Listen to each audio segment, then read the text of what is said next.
अरे बात तो तुमको करनी होगी। आवाज दो, आवाज दो।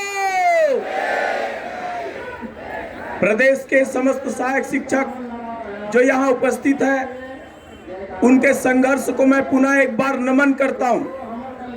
साथियों, मैं बहुत लंबी चौड़ी बातें करने के लिए नहीं आया हूं और मैं पुनः बता देना चाहूंगा कि प्रदेश के समस्त सहायक शिक्षक अपने आत्मसम्मान की लड़ाई के लिए आए हैं और जो व्यक्ति इस आत्मसम्मान को ठेस पहुंचाएगा, सहायक शिक्षक उसको बख्शने वाले नहीं।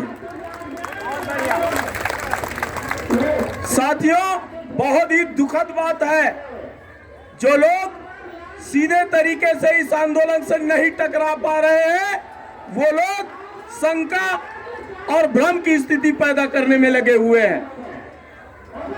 जिस वेतनमान की गणना का एक लेटर आपके सोशल मीडिया में जारी किया गया, उनके बारे में मैं कुछ बातें आप लोगों को बता देना चाहूंगा। हम सभी की मांग क्या है? वेतन विसंगति को दूर कराना। कौन सा वेतन लेना? उच्चतर वेतन। कौन सा? 93, 42। तो साथियों, वो जो ड्राफ्ट बना था वो आंदोलन के दौरान नहीं बना था। वो जो ड्राफ्ट बना था पहले केवल और केवल इस पर विचार करने के लिए बना था कि हम 93, 42 किस प्रकार से दे सकते हैं। तो उनमें ये बातें कही गई थी कि शिक्षा विभाग में समयमान वेतन 10 वर्ष में पूर्ण होने पर मिलता है। तो 10 वर्ष की सेवा अवधि को गणना करते हुए हम आपको 93, 42 देना चाहते हैं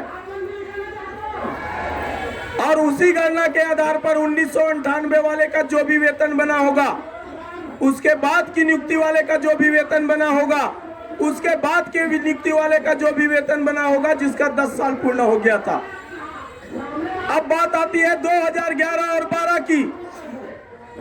तो 2012 वाले का 10 साल पूर्ण नहीं हुआ है। मैं आपको पुनः एक बार बता देना चाहूंगा, ये बातें हड़ताल के दौरान नहीं हुआ है, ये बातें पूर्व में होती रही है, ये अभी नहीं हुआ है। अभी तो केवल एक ही बातें हो रही कि नए वेतनमान, हमको नया वेतनमान चाहिए जो व्याख्याता, शिक्षक और सहायक शिक्षक तीनों का समानुपातिक हो। जो अंतर शिक्षक और व्याख्याता में है, वही अंतर शिक्षक और सहायक शिक्षक में हो। इसके अलावा कुछ भी बातें नहीं हो रही है।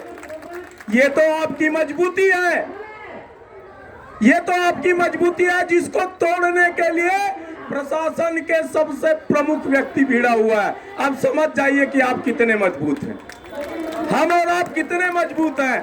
कहीं ना कहीं इस आंदोलन से एक डर सा लगने लगा है। तो साथियों, जो जिस ड्राफ्ट के बारे में बातें हो रही थी, 2012 वालों का 10 साल पूर्ण नहीं हो रहा था, तो उस समय जो बातें हुई थी कि भाई जिनका 10 साल पूर्ण नहीं हुआ है, जिस प्रकार से उनका 10 साल पूर्ण होगा और 10 साल पूर्ण होने के बाद उसको 93, 42 का वेतन दिया जाएगा। तो उनका 10 साल में मान लो 6 महीना बचा है, किसी का 1 साल बचा हुआ है, तो उनको क्या दो? वो 2400 ग्रेड पे मत दो, उसको 2800 ग्रेड पे दो। कम से कम 3000, 4000 की वृद्धि होगी। कब तक? जब तक आप उसको 93, 42 नहीं देते हो। 4 महीना, 6 महीना, 8 महीने, ये बातें हुई थी कब? आज से 6 महीने पहले।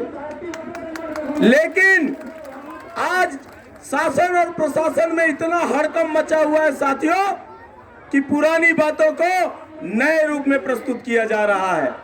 और इसके पीछे और भी लोग हैं, तथाकथित संगठन है। मैं नाम लेके इस आंदोलन को छोटा नहीं करना चाहूंगा। ऐसे लोग भिड़े हुए हैं। कह देना चाहता हूं साथियों, अपने मांग के लिए, अपने जीत के लिए केवल सहायक शिक्षक है, लेकिन आपको हराने के लिए पूरा कायनात भिड़ा हुआ है। सोच लीजिएगा, अगर छोटी छोटी बातों में आप आकर दिग्भ्रमित हो गए तो कोई आपकी मांग को पूरा कराने वाला नहीं है। मैं अपील करना चाहता हूं उन साथियों से जो सहायक शिक्षक होते हुए भी केवल संगठन की लड़ाई लड़ रहे हैं, दूसरे संगठन में रहते हुए मुझे लज्जा आती है ऐसे बातों में। दूसरे संगठनों में होते हुए सहायक शिक्षकों की आलोचना करते हैं, इस आंदोलन की आलोचना करते हैं। धिक्कार है इस सहायक शिक्षक पर और संगठनवाद पर।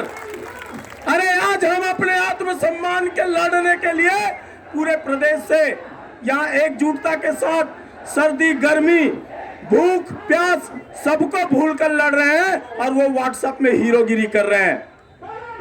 औकात है तो आओ मैदान में देखते हैं किसमें कितना दम है और जोर है।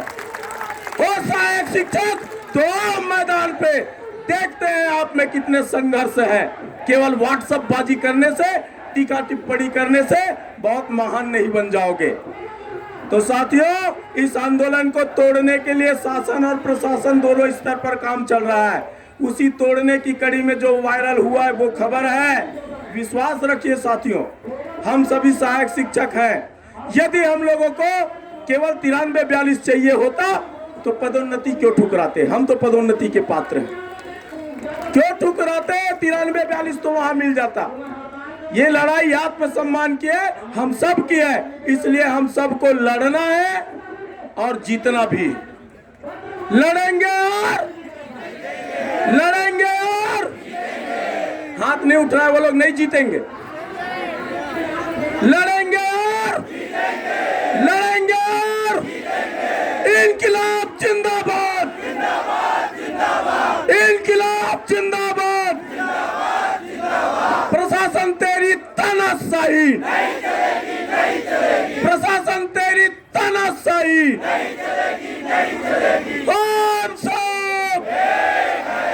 हम सब जीत के बहुत करीब है साथियों, बस कदम बस मत डगमगाने देना। इधर उधर के जो फालतू लोग हैं उनकी बातों को नहीं सुनना है आपको, बस चरैवेती चलते जाना है। मंजिल आपके करीब है, निश्चित रूप से हम लक्ष्य के सामने, लक्ष्य के पास खड़े हैं। मैं पहले भी बोला था, स्कूल खुलने के बाद भी आपके पास दो ही रास्ते होंगे। एक रास्ता स्कूल जाने का होगा, दूसरा रास्ता 93-42 और वेतन विसंगति को दूर कराने वाला होगा। क्योंकि मुश्किलों में भाग जाना आसान होता है, जिंदगी का हर लम्हा इम्तिहान होता है और यहाँ डरने वालों को कुछ मिलता नहीं, लड़ने वालों के कदमों में जान होता है। हम लड़ाकू हैं, हम पैदाइशी लड़ाकू, क्योंकि हम शिक्षा कर्मी रहे, पैदाइशी लड़ाकू हैं और लड़कर यहाँ तक आए हैं तो अंतिम लक्ष्य भी लड़कर प्राप्त करेंगे। बाकी बातें हमारे सम्माननीय प्रांताध्यक्ष मनीष मिश्रा जी आपको बताएंगे, लेकिन पूरा मैं निवेदन कर देना चाहूंगा आपको कि व्हाट्सएप में जो चीजें चलती है ना, इतना मान के चलना 90% गलत होता है। आप सभी जानते हैं, एक खबर चलेगा, उस खबर की सत्यापित करने के लिए 10 लोगों को और पूछते हैं ये खबर सही है भाई कि गलत है, सही है गलत है। स्कूल बंद तो आप हैरान हो जाते हो, ये खबर सही है कि गलत है, 10 लोगों को पूछना पड़ता है। तो जो भी वायरल किया गया है वेतन संबंधी, उनको भी हमसे पूछो, अपने जिम्मेदार पदाधिकारियों से पूछो, वो खबर भी गलत है साथियों। इसलिए ऐसे, क्योंकि राज्य शासन जो है साम दाम दंड अर्थ भेद सब लगा चुका है। आपका आंदोलन, हमारा आंदोलन इतना बड़ा हो चुका है, हारेंगे नहीं जीतेंगे, जीतने के लिए आए हैं और हमको हमारी मंजिल दिख रही है। इसी बात के साथ मैं अपनी बात को विराम देता हूँ। जय फेडरेशन, जय फेडरेशन, जय फेडरेशन।